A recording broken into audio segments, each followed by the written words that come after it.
Jungle.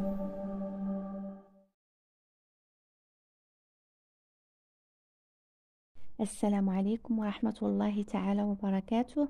متابعينا الكرام، نتمنى تكونوا بخير وعلى خير وفي احسن الاحوال يا ربي وانتم كتشاهدوا هذا الفيديو.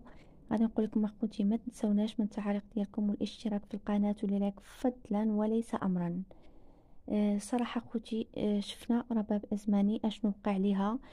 شي حاجه اللي ما كيتقبلهاش العقل، شي حوايج اللي صوراتهم شي حاجه والله العظيم ما كتدخلش للعقل. السيده كانت مسافره هي والزوج ديالها ووليداتها، ولكن ملي رجعت للدار كتلقى الدار كامله مقلوبه، كامله الدار مقلوبه، كلشي مهرس كلشي مدكدك.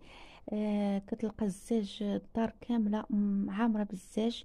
داكشي ماشي هي اللي كيف ما قالت، هي ماشي هي اللي حطاتو، ماشي هي اللي دارت داكشي، لان السيده كانت ما كايناش في البيت، يعني خاويه الدار.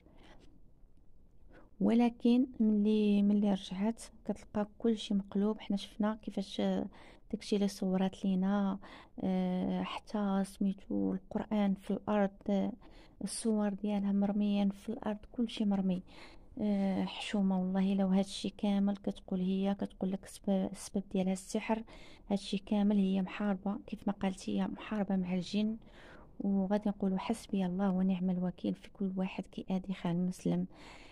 كيف ما شفنا، وحطت واحد ستوري وقالت ملي جبت الراقي للدار وبديت العلاج وانا في الاحلام والكوابيس، والزاج كيتشتت في الدار بوحدو بلا ما يقيسو شي حد، والعافيه كتشد في الضوء وكيمشي، ولكن انا اقوى والله ما نستسلم. الحلم اللي عاودت لكم اليوم، هربنا من أفعى خضراء وتخبعنا في البيت ودخلت من تحت الباب، ولكن الحمد لله نجانا الله منها.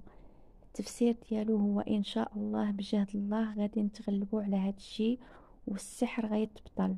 والبارح حلمت حشرة كحلة كبيرة في باب الدار، وحنا ما قدرناش نخرجوا، وعيطنا لواحد السيد باللحية جا قتلها وعملها في صندوق وقالنا على سلامتكم.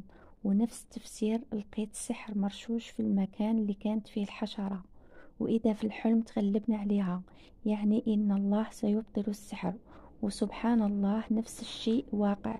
ملي فقت كنلقى الزاج مشتت في الأرض، مشتت في الأرض وفي الجناب ديال الدار كاملة وفي الباب. هادشي اللي قالت هي. وقالت زعما الانسان اللي كيأذي خوه المسلم راه هادشي حشومه، لان هي ما غاديش تستسلم. كيف ما قالت هي، قالت انا ما غاديش نستسلم، غادي نبقى نحارب هادشي حتى لو اخر، واخا ما عرفتش شنو يوقع. المهم غادي هي ما غاديش تستسلم، وغادي تحارب هاد السحر هذا اللي كان دار ليها. وحنا شفنا كيفاش كانت كتعاني من سقوط الشعر ديالها، وكانت دخلت في اكتئاب. وهادشي كامل اللي وقع ليها بسبب السحر هو اللي دار ليها هاد الحوايج هادو.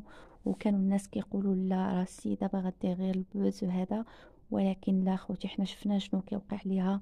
شفنا داكشي اللي كتصوروا، يعني كتصور داكشي على المباشر وكتبين شي حوايج اللي شنقولوا لا اله الا الله محمد رسول الله وحسبي الله ونعم الوكيل في كل واحد كيأذي خاه المسلم.